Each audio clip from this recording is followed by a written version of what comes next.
अखंड ज्योति अगर 2021 शीर्षक है बुद्धत्व का करो जागरण।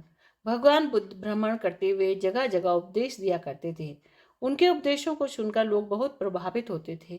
उनके उपदेश सुनकर कुछ लोग भगवान बुद्ध के ज्ञान को अपने जीवन में जीकर उतार कर उसकी अनुभूति करते और आनंदित होते। पर कुछ ऐसे लोग भी होते हैं जो बुद्ध के उपदेश की प्रशंसा तो करते पर उसे स्वयं के जीवन में जीने का अभ्यास नहीं करते। फलस्वरूप ऐसे लोग बुद्ध के ज्ञानोपदेश से कोई लाभ नहीं उठा पाते थे। संयोग से बौद्ध भिक्षुओं में भी बहुत ऐसे थे जो बुद्ध के आसपास होते भी उनके उपदेशों को सुनकर भी उसके वास्तविक लाभ से वंचित ही रहते थे। एक दिन गौतम बुद्ध प्रातः भ्रमण पर निकले थे। उनके साथ बौद्ध भिक्षुओं का एक समूह भी था।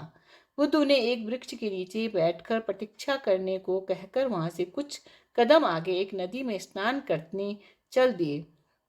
स्नान के पश्चात वे नदी के किनारे कुछ देर शांत ध्यान मुद्रा में बैठे रहे। उधर वृक्ष के नीचे बैठे भिक्षु आपस में बातें करते हुए एक दूसरे से प्रश्न करने लगे। एक भिक्षु ने पूछा, इस संसार में सबसे बड़ा सुख क्या है? उत्तर में किसी दूसरे भिक्षु ने कहा, यदि संसार में सुख होता तो हम संसार को छोड़कर भिक्षु ही क्यों बनते? तभी वहां बैठे किसी तीसरे भिक्षु ने कहा, संसार में दुख ही दुख है, इसीलिए तो व्यक्ति सन्यासी बनता है, वरना कोई सन्यासी ही क्यों बनेगा। तभी वहां बैठे चौथे भिक्षु ने कहा, सन्यास का अर्थ ही है कि संसार व्यर्थ हो गया। तभी एक अन्य भिक्षु ने कहा, भिक्षुओं में कई ऐसे होंगे जिनकी पत्नी मर गई होगी और इसीलिए वे सन्यासी हो गए। किसी का व्यापार धंधा चौपट हो गया होगा, इसीलिए वह सन्यासी बन गया। तुम सब देखना, ऐसे बहुत से लोग भी सन्यासी होंगे। वे सभी आपसी बातचीत में इतने निमग्न थे कि उन्हें इसका आभास भी नहीं हुआ कि गौतम बुद्ध उस वृक्ष के पास पहुंच चुके हैं और उन सबकी बातें भी सुन रहे हैं। बुद्ध को देखते ही वे सभी चुप हो गए। बुद्ध बोले, तुम सभी धन सुख, स्वाद सुख, काम सुख, भोजन सुख आदि की बातें कर रहे हो। यह सुनकर मुझे आश्चर्य हो रहा है। अगर इन सब में सुख है तो तुम यहाँ क्यों आए हैं? संसार में दुख यहाँ है, यह भी सत्य है, पर सुखी वे ही हैं जिनके पास बोध है, ज्ञान है। जिसे बोध है वह सुख और दुख के बंधन से मुक्त है। वह सुख और दुख से परे है और इसीलिए वह सदा आनंदित है। भगवान बुद्ध ने कहा, सुख बुद्धत्व में है।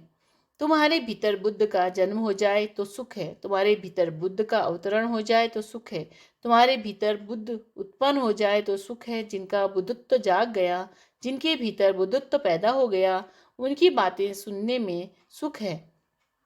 उनके पास उठो बैठो। जिनके भीतर समाधि घटी है, जिनके भीतर यह क्रांति घटी है, जिनके भीतर यह सूरज निकला है, जिनके भीतर प्रभात हुआ है, जहाँ सूर्योदय हुआ है, वहाँ बैठो, उनके पास बैठो।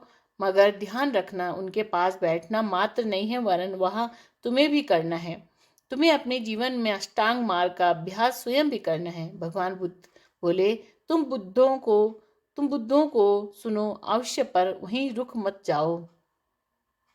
तुम स्वयं भी बुद्ध बनने की चेष्टा करो। तुम अवश्य सुनो बुद्धों के वचन,